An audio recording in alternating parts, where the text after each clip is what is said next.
এই পর্যায়ে আমাদের সম্মুখে অভিনয় নিয়ে আসছে সারা বাংলার আলোড়ন সৃষ্টিকারী অভিনয় বন্ধু আমাদের প্রাণের খোরাক মহিউদ্দিন হাসান খান সাহেব।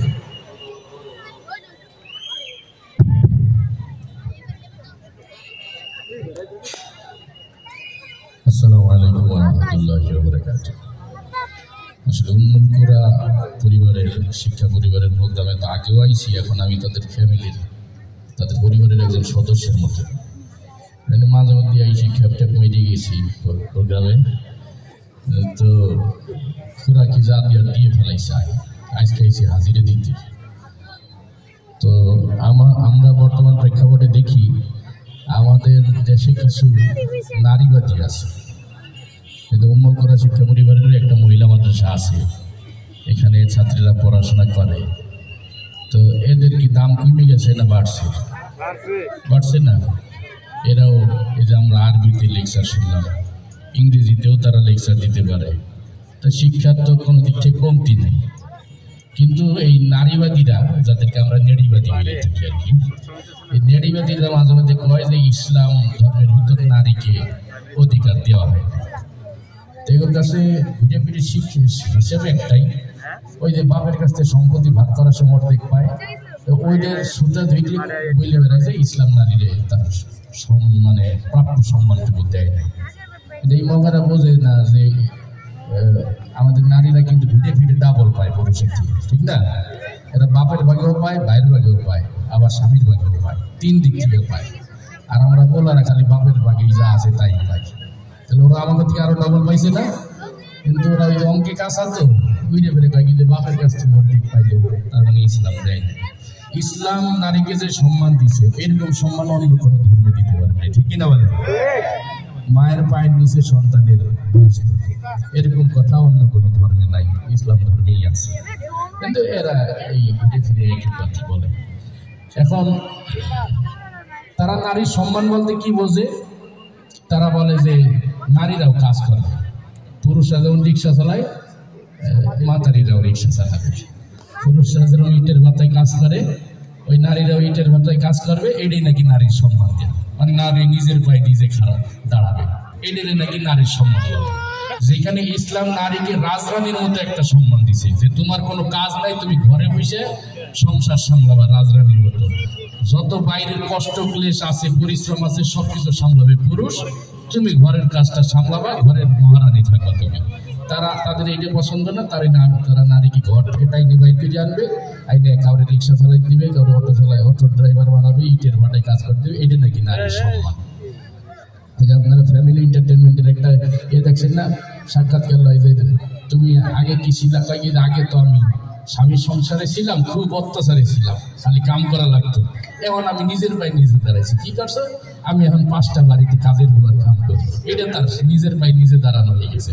স্বামীর বাড়ি যে এক বাড়িতে কাম করতো ওইটা তার কাছে জুলুম, কিন্তু আজ 5 বাড়ির চাকরগিরি করে বেড়ায় এটা তাদের কাছে সম্মান। এই বোঝাটা বলছে তারা। কিছু কিছু ক্ষেত্রে আল্লাহ তাআলা পুরুষকে একটু অগ্রাধিকার দিয়েছেন, এটা পুরুষের দায়িত্বের উপরে নির্ভর করে, ঠিক না? কারণ পুরুষের গায়ের শক্তি আর নারীর গায়ের শক্তি কি এক? দুইজনকে আল্লাহ তাআলা দুইভাবে সৃষ্টি করছেন। পুরুষকে শক্তি দিয়ে কঠোর একটা শরীর দিয়েছেন, সে ভারী কাজ করতে পারবে, আর নারীকে কোমল একটা শরীর দিয়েছেন, তার দ্বারা ভারী কাজ হবে না, তার দ্বারা সংসারে টুকিটাকি কাজ হবে। একদম ছোট বাচ্চা থেকে শুরু করে বড় মানুষরা পর্যন্ত।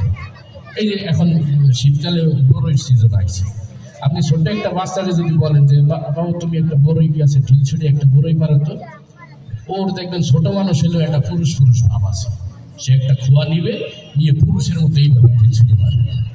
আর এটা যদি একটা মহিলাকে দেন, সে যত বড়ই মোটাতা যাবো, আপনি একটা ঢিল ছিলেন তো তার ঢিল ছিলা ভাবি একটু মাতারি ভাব থাকবে, ঢিলটা দিবে এইভাবে ছুটে পারবে।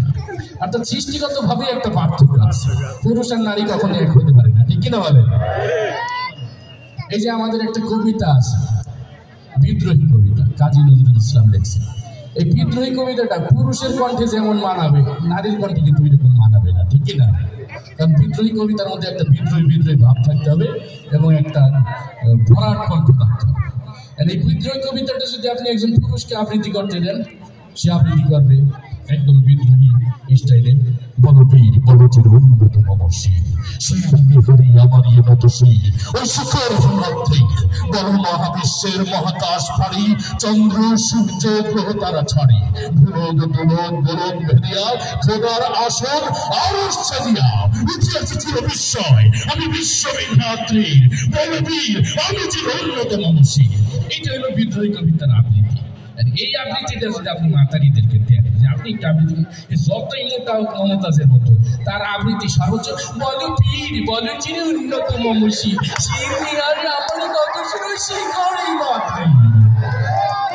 এর সে বেশি তাদের গায়ে আর জোর নাই, ঠিক না বলো? সুতরাং পার্থক্য সৃষ্টিগত ভাবেই আছে, সব জায়গায় খালি সমান অধিকার চাইলেই পাওয়া যায় না। আর একটা উদাহরণ দিই, তাদের ব্যাপারে একটা প্রসিদ্ধি আছে, তারা 1 মিনিট চুপ থাকতে পারে না কোনো সময়, ঠিক না? এই যে আমরা লম্বা সফর করি, এই আমি মনে করেন ফরিদপুরের থেকে আইছি, আর ফরিদপুর থেকে যদি আমার বাসের পাশে একজন অপরিচিত মানুষ বসে, দুইজনই যদি পুরুষ হই মোটামুটি আমরা যদি চেষ্টা করি যে যার মতো বসে থাকবো, কেউ কারোর সাথে কথা বলবো না, একদম ফরিদপুর থেকে বলতে আসতে পারবো আমরা চুপ থেকে, কথা বলার দরকার নাই। আর যদি দুইজন মাতারি পাশাপাশি বসে, ওঠার 1 মিনিট পরেই আপনি কোথেকে এসছেন, কোথায় যাবেন, এই করতে করতে বাস গন্তব্যে যাওয়ার আগে দুইজন পরাণের বান্ধবী হয়ে যায়। বাসের যে নামার সময় কাইন্দে দেয়, একজন আরেকজনদের সাইডে যাইতে চায় না, তারা চুপ থাকতে পারে না। এটা আমরা দোষ হিসেবে বলতে আছি না, এটাও তাদের একটা গুণ যে তারা 1 মিনিট চুপ থাকতে পারে। এই নারীবাদীরা একবার একটা সম্মেলন করতে আসে পুরুষদের বিরুদ্ধে নারীর অধিকার নিয়ে। তো ওই সম্মেলনের যে বক্তা সেও নারী, অডিয়েন্সে যারা বসা আছে সবাই নারী। তো তার বক্তব্যটা ছিল এরকম যে আজকে পুরুষরা আমাদেরকে অনেক কথাই বলে, তারা বলে আমরা নাকি কিচ্ছু করতে পারি না, তারা আমাদের উপর সবচেয়ে বড় যে অপবাদটা দেয় সেটা হলো আমরা নাকি কখনো চুপ থাকতে পারি না। আজকে আমি সহ এই অডিয়েন্সে যত নারী আছে সবাই 1 মিনিট চুপ থেকে প্রমাণ করে দিব আমরা নারীরা সব পারি, ঠিক আছে? ওরা চুপ থেকে দেখা না, হাতে ঘড়ি ছিল, ওই যে সময় শুরু হচ্ছে, সেকেন্ড ঘুরতেছে, চুপ করে আছে, তা ওনার চুপ থাকার ভাব ছিল এরকম।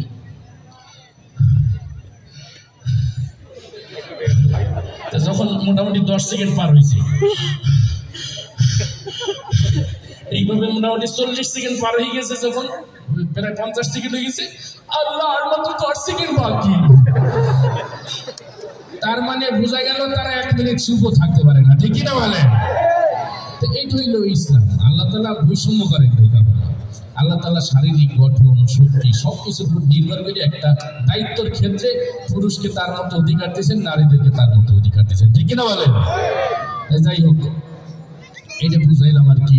অনেক নারীবাদীরা আছে, আমাদের মা বোনরা যখন মহিলা ভাষা পড়ে তাদেরকে খোটা দেয় যে দেশে শেষ করিয়ে মৌলবাদ বানাই দিছে, আর ওনরা কলেজ ভার্সিটি করে ভারী হয়ে গেছে, রিক্সা চালাই খায় আর ইটের বাটায় কাজ করে খায়, এটা নাকি নারীর অধিকার আদায় হয়েছে।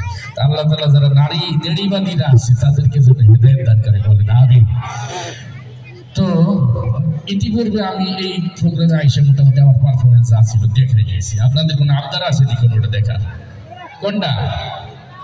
হ্যাঁ, তাবলীগ?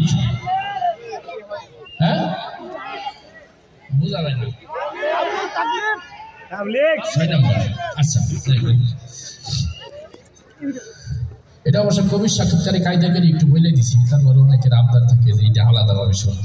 বিষয়টা হইল কি, এই 6 নম্বরটা আমি করছিলাম একটা পজিটিভ দৃষ্টিভঙ্গি নিয়ে, যে এরাও তো মুসলমান, এদেরকেও তো দিনের মধ্যে দাওয়াত দেওয়া আমাদের দায়িত্ব, তাই না? যারা সিনেমা জগতে কাজ করে। তো আল্লাহ তাআলা যদি এদেরকে হিদায়াত দেয়, এরা যদি তাবলীগে আসে, কিভাবে এই 6 নম্বরের পয়েন্টটা করবে? তো উদাহরণস্বরূপ মনে করেন এক মসজিদে গেছে তারা, এখন আমি সব চিন্তা করলো সবাই তো সেলিব্রিটি, এক একজনকে এক এক অক্তে দিলে মসজিদে বিশৃঙ্খলা হবে, এক একজনকে এক এক অক্তে না দিয়ে এক অক্তেই 6 জনের 6টা পয়েন্ট ভাগ করে দিই। এই চিন্তা ভাবনা করে প্রথমে ডিপজলকে বললো যে আপনি একটু নামাজের পরে এলান করতে। তো ডিপজল নামাজের পরে এলান করতে আসে এইভাবে, ইনশাল্লাহ ভাই বাকি নামাজের পরে মসজিদি মানিকিনের কথা হলো, ওই মুসল্লি তোমরা করতে বলবি, নাহলে কিন্তু ছান্ডে বান্ডে গুলো ছেড়ে দিব, তো আয়াত আছে। তো এলান শুনে তো সবাই ভয়ে বসে গেছে, সম্পূর্ণ যে লোক এলান করছে না বসলে তো খবরই আছে। এরপরে কালেমার পয়েন্টটা দিয়ে হলো মিশা সওদাগরকে, যে আপনি একটু কালেমার পয়েন্টটা আলোচনা করেন। মিশা সওদাগর কালেমার পয়েন্ট আলোচনা করতে আছে এইভাবে: আমরা দু চোখে যা কিছু দেখি আর না দেখে সব আল্লাহর সৃষ্টি মাখলুক। মাখলুক কিছু করতে পারে না আল্লাহর হুকুম ছাড়া, আর আল্লাহ সব কিছু করতে পারে মাখলুক ছাড়া, ঠিক না? তাই সেও তার মতো করে বেরিয়ে গেল। এরপরে ডিপজলকে বললো যে আপনি একটু নামাজের বিষয়টা একটু বুঝে ফেলেন। তা ডিপজল নামাজের বয়ান করতেছে এইভাবে: ও আল্লাহ রাসূল জানতে জানতে নামাজ পড়ছে আর সাহাবীগুলো শিখাইছে, অমতেই নামাজ পড়তে গো, বুঝো নাই মাসলাটা, দুধু খা ব্যবসা আর নামাজ শিখাই দিবি। যাই হোক, সে তার মতো করে বইলি গেল।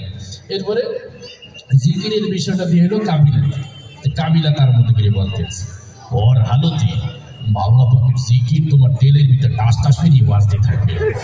জিকির হইলে যদি তুমি কবরের ভিতর হাত দিতে হবে তাহলে তো বাইসি গেলাম, আর জিকির না হইলে কবরে গেলে ফেরেশতারা তোমার চৈতন্যের ভিতর হাত দিয়ে দিয়েছে হাত ফেকিয়া। তো যাই হোক, তারপরে ইকরামুল মুসলিমিনের বিষয়টা দিয়ে হলো নায়ক ওমর সানিকে। সে তার মতো করে বলছে এইভাবে: একজন মুসলমান আর একজন মুসলমানের দুঃখ কষ্ট ভাগাভাগি করে নেওয়া ইকরামুল মুসলিমিন। চৌধুরী সাহেব, আমরা গরিব হতে পারি, আপনার মতো বদ্দিন নই। আমি গত মাসে 3 লাখ দিয়েছি। যাই হোক, সে তার মতো করে বললো।